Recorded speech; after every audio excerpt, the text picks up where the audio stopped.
зараз, відверто вже хто завгодно визнає, на Росії є паливна криза, а Крим взагалі знаходиться в якомусь дроновому мішку. Що повпливало на дронову перевагу та успіх СБС у Криму? Якісь зміни, у нас з'явилися якісь технологічні прориви, якісь, не знаю, якась перевага. Ми отримали щось від наших партнерів, щось наше знайшли. Але чому саме зараз це все сталося? Чи зірочки так склалися? Ну, це питання дійсно дуже цікаве. Я настільки ним зацікавився, що поспілкувався із своїми побратимами, з якими починали війну з БПЛА. І ось що бачу в результаті. Перше, у нас дійсно вчергове, десь так уже третій раз, є хвиля переваги в дроновій війні. Така перша хвиля була на початку 23-го, потім вона була в 24-му, потім ми прогавили російську хвилю їхньої переваги, коли з'явилось оптиковолокно. Зараз ми, очевидно, для всіх, і для росіян в першу чергу, бо для них це питання життя і смерті, маємо перевагу. У нас складається... Мова про мідл-страйки? Саме про них? Да, я зараз кажу саме про те, що ми змогли організувати, як ти правильно сказав, дроновий мішок. Це мідл та діп-страйки. Ну, бо до одної частини Крима це мідл і Запорізької області, а для, там, скажімо, Керчі і навколо нього це вже діп-страйки. Але в будь-якому разі ми маємо очевидну для всіх щодня і щоночі переваги в цьому напрямку. З чого вона складається? Як не дивно, вона не складається з якихось нових технологічних досягнень. Хоча, да, це дрони із Starlink, з тим Starlink, який працює над Україною, в тому числі над тимчасово окупованими територіями, в тому числі Автономній Республіці Крим. Да, наші дрони Middle і Deep Strike стали трошки точнішими, трошки кращими, але питання не в цьому. Питання в тому, що завдяки зусиллям сухопутних військ їхні підрозділи БПЛА підросли, стали більш активними і ефективними і дозволили СБС Мадяра звільнити достатньо відчутну кількість екіпажів для того, щоб вони займалися не утриманням орків на передовій в кіл-зон, в 20-кілометровій зоні від окопів, а зайнятися дистанційним, в принципі, для того, для чого вони створені, знищенням логістики ворога на середній та дальній відстані. Нагадаю, хто дивився наші з тобою ефіри, що на початку цього року середня глибина враження українських дронів сил безпілотних систем була аж 1,4 кілометра. Звичайно, це середня, але все ж таки це дуже показово. Це означає, що вся СБС відпрацьовувала за дефіцит піхоти і стримувала ворога практично на підступах до наших оборонних окопів. З того часу піхоти, на жаль, не стало більше, але сухопутка тепер взяла на себе основну нагрузку по стримуванню російських атак. Ну, по-перше, атак стало менше, м'ясо в росіян стало значно в дефіциті. По-друге, наші дронщики сухопутних військ взяли на себе навантаження, і ось СБС виділило, знаю, але не маю права казати, скільки екіпажів, достатньо для того, щоб зайнятися глибинкою. Далі Мадяр вчинив так, як вчинив Мадяр завжди, виходячи з свого колишнього, кращого, напевно, життя бізнесового, і оцінив задачу. Він розбив Крим та інші окуповані території по 7 критеріях. Цілі. Перше – радари, ПВО, маю на увазі ПЗРК, далі енергетика, мости, ну і так далі. От по 7 цих напрямках вони вирахували кількість цілей, їх вийшло декілька тисяч. Далі оцінили, скільки дронів потрібно на враження цих цілей і в якій послідовності. Середня витрата дронів Middle Strike приблизно 3 для того, щоб вразити одну ціль. Середня вартість наших дронів до 5 тисяч. З цього був зверстаний такий військовий бізнес-план. Цей бізнес-план був поданий на затвердження головкому і верховному командуючому. Обоє вони його затвердили, пообіцяли фінансування і надання засобів враження у відповідній кількості. І таким чином на сьогоднішній день уже йде третій етап реалізації цього плану удушення Криму. Перший був це фактично підтвердження тої цитати, що нічого не зупинить ідею, час якої прийшов, просто час прийшов, коли вдалося все реалізувати, коли все склалося? Ні, я б сказав не так. Я б сказав, що все серйозне, що відбувається на цій війні, відбувається через добре продуману ініціативу знизу. Почув. І ось радари фактично знищені. Ну, хто слідкує, той бачив, напевно, як Русня дійшла до того, що знімала радари із залишків уже підпалених раніше кораблів Чорноморського флоту. Тобто вони надіялися, що хоча б цими радарами щось закриють. Мадяр просто глумився. Він довго чекав, поки вони в цих згарищі відкручували ці радари, потім витягували їх з борта, потім пробували завантажити на вантажівки. І от цей момент, після всього того, що намахалися ці морячки, хреначив прямо по ним. Таким чином, на сьогоднішній день дальніх радарів там практично не залишилося, за рідким виключенням. Ті, що підвозять, знищуються з коліс.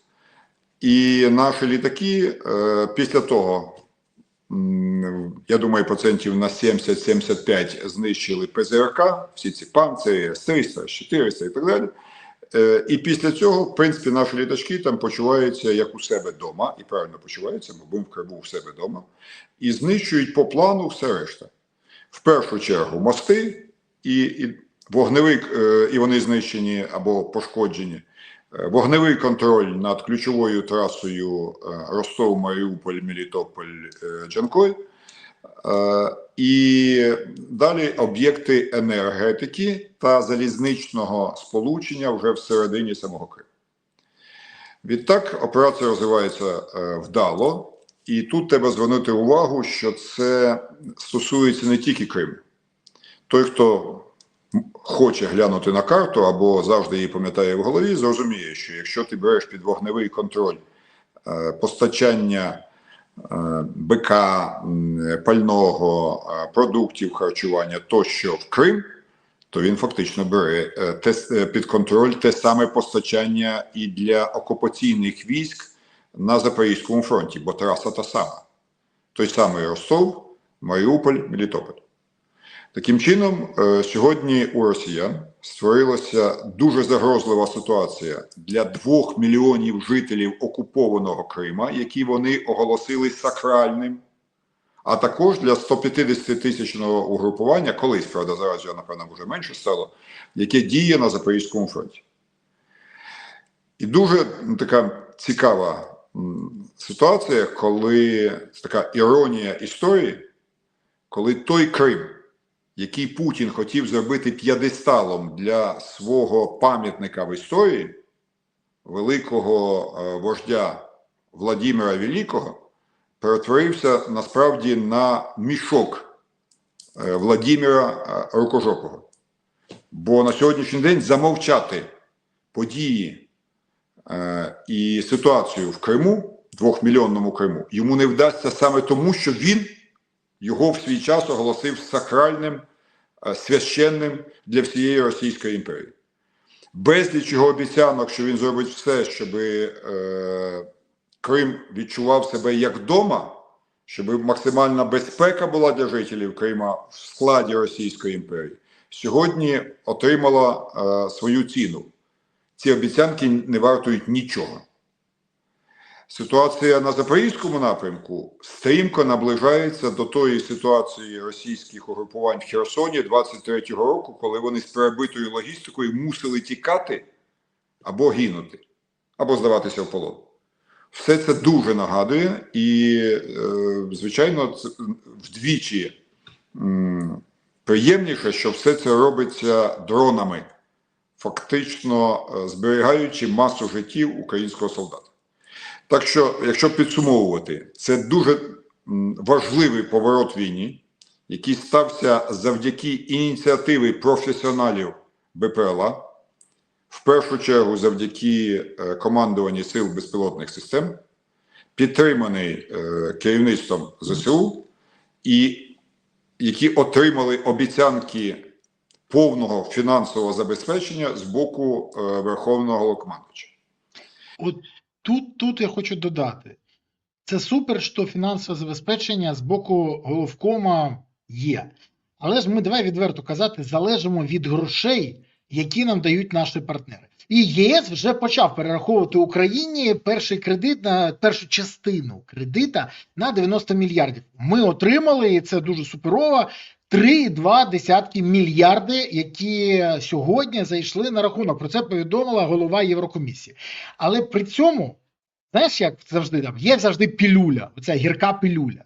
ЄС прибрав гроші на дрони з першого траншу кредиту для України. І про це вже повідомив Євроактив. В Україні, до речі, жодна офіційна особа про це не сказала. Я телефонував і запитав, чи правда, своїм друзям, які є в Раді Європи, вони підтвердили, так, це колективне рішення, до речі. І вони кажуть, що перший транш з пакету допомоги Україні на 90 мільярдів більше не включатиме 5,9 мільярдів на виробництво дронів. Але Україна отримує замість цих 5,9 на виробництво дронів 3,2 мільярда у вигляді прямої бюджетної підтримки. Пенсії, соціальні виплати, все що завгодно. Скажіть, будь ласка, що відбулося? Чи могли корупційні скандали навколо Міністерства оборони або дронів повпливати на таке рішення? І чому ЄС переглядає фінансову допомогу Україні от зараз так неочікувано, просто майже з колес? Так, давай наведемо різкість на це питання, бо цифр так багато, що наші шановні глядачі можуть трошки заплутатися. Перше, Європа прийняла колективне рішення надати нам 90 мільярдів євро на 2 роки. По 45... Це кредит, який повертати не треба. Це, тому що не кредит, як ти розумієш. Але він називається кредит, давай відверто. Це кредит, який не треба повертати. Його треба повертати тільки в тому випадку, і це, до речі, прописано в умовах, якщо буде доведено розкрадання грошей. Дивись, нам пообіцяли надати 90 мільярдів на 2 роки, тобто по 45 кожного року. Так. З цих 45 ділиться окремо на фінансування цивільних задач, пенсії, охорона здоров'я, підтримка стійкості гривні і таке інше. А також пряме, і це новація, пряме фінансування Збройних сил України, в першу чергу закупівлі зброї. Дуже важливо зрозуміти, перед тим, як ми дійдемо до емоцій, що це все кошти Європейського Союзу. Це їхні гроші. Це їхнє рішення відірвати ці гроші від своїх великих будівництв, від своїх пенсіонерів, від своїх лікарень або шкіл і передати для допомоги воюючій з спільним ворогом України. Також важливо пам'ятати про те, що вперше ці кошти будуть видаватися через фінансування з берлінського рахунку Українського банку. Тобто вони будуть знаходитися там, в Берліні, бо це їхні кошти, Євросоюзу. І на спеціальному відкритому рахунку Українського банку державного вони будуть, виділятися порціями тільки після того, як власники коштів переконаються, що ці кошти йдуть по призначенню і ціль відповідає заявленій вартості. В перекладі на нормальну мову, що ці кошти йдуть туди, куди треба і не будуть розкрадатися. Тобто, вперше європейці створили механізм, коли вони не взагалі дають нам транш, там, 10 мільярдів, 20 мільярдів, 40 мільярдів, і потім ви там щось робите, а ми такі кажемо, а чи нема там корупції? Вони кажуть, ідіть, готуйте новий транш. От зараз, нарешті, вони стомилися від української корупції і сказали, кожну суму, будь ласка, пояснення, куди вона йде, скільки що коштує, ми вивчаємо, приймаємо рішення, натискаємо кнопку, отримуйте гроші. І так сталося, що в обіцяному нам першому транші із цьогорічних 45 мільярдів, який мав складати приблизно 9 мільярдів, нам надали сьогодні лише 3. Чому так сталося? Тому що 3,2 мільярда, які йдуть на підтримку невійськових потреб, європейці не бачать загроз корупції. А в тих 5,9 мільярда євро, це колосальна сума, які мали піти на закупівлю дронів, європейці побачили загрозу корупції. І зупинили сьогодні цей платіж. Це не значить, що вони його взагалі зупинили. Але це означає, що наша влада не змогла переконати їх, що ці кошти не будуть вкрадені. Чому треба в цьому переконувати? Тому що не тільки в Україні величезна маса наших громадян вважає, що на військових поставках існує корупція, але і Європа отримала відповідні документи від своїх розвідувальних та фінансових інституцій, які свідчать, що ситуація з закупівлями дронів в Україні перетворилася на тіньовий бізнес влади. Є непоодинокі, я би сказав, масові, а якщо вже зовсім правду казати, превалюючі, тобто в основному всі закупки йдуть з обов'язковими відкатами по всій вертикалі. Від початку, коли виріб ставиться на, ну скажімо, проходить кодифікацію, до кінця, коли комбриг приймає рішення, що саме ось цей засіб треба купити. Все це покрито відкатами, сплатами і тіньовими заробітками. І ти думаєш, наші партнери знають про це? Якраз правильно, зірвав якраз з язика. Ми можемо про це здогадуватися, а партнери все бачать, тому що ми ж розуміємо, що більшість наших дронів – це все ж таки зборка з китайських комплектуючих. Інколи до них додаються специфічні складові наших колег із Європи, я маю на увазі там системи наведення, там деякі мікросхеми тощо, і вони бачать, поскільки завозиться на територію Європи китайські комплектуючі, бо китайці не продають для України напряму. Наприклад, завозяться чи в Британію, чи в Польщу, чи там, в Румунії, допустимо. Після того вони бачать, поскільки прокладка румунська, польська або британська їх продає українським партнерам, і поскільки ті продають уже Міністерство оборони. Різниці вражають уяву європейців, бо йдеться про не про проценти, по нашому законодавству дозволяється мати рентабельність, тобто заробляти на цьому 25%. А насправді в багатьох випадках заробляють в 200, 250, 300%. І це дуже видно, бо ти ж бачиш, просто бачиш рух фінансових коштів. Якщо ти бачиш китайські інвойси, а європейці їх бачать, тобто по чому вийшли запчастини із Китаю, по чому вони прийшли до європейського посередника, а потім по чому їх продає український, навіть не виробник, а зборщик, ти бачиш величезні навари, які давно зашкалюють за 25%. Всі знають схеми маскування, схеми ухилення, все це зрозуміло. І йдеться, просто самі посудіть, якщо йдеться про те, що 5,9 мільярдів європейці мали дати на українські дрони, просто собі приблизно уявіть, що таке 10%. Це 600 мільйонів. А 20% – це 1 мільярд 200. А 25% – це 1 мільярд 600. А якщо пополам крадуть? Я не хочу звинувачувати, що всі дрони задіяні в темних схемах. Але європейці, з моєї точки зору, вправі сказати, ми хочемо давати свої кошти Збройним силам України, Так. а не тим ділкам, кровосісям, як казав один класик, які присмокталися до Збройних сил України завдяки кришам при діючій владі. Якщо діюча влада не чує уже 3 роки стогін Європи і України про корупцію, то вони кажуть, ну ми не будемо продовжувати цю корупційну повінь за рахунок наших коштів. Тепер стоїть питання, що з цим робити? Бо, Борислав, тут же ж найважче питання, от ми почали з того, що ми маємо дронову перевагу, і у нас є величезне вікно можливостей. І з Кримом, і з Запоріжжям. Причому зразу я скажу, мені дуже хотілося б повірити, що це вікно можливостей, що це дронова облога Буде тривало?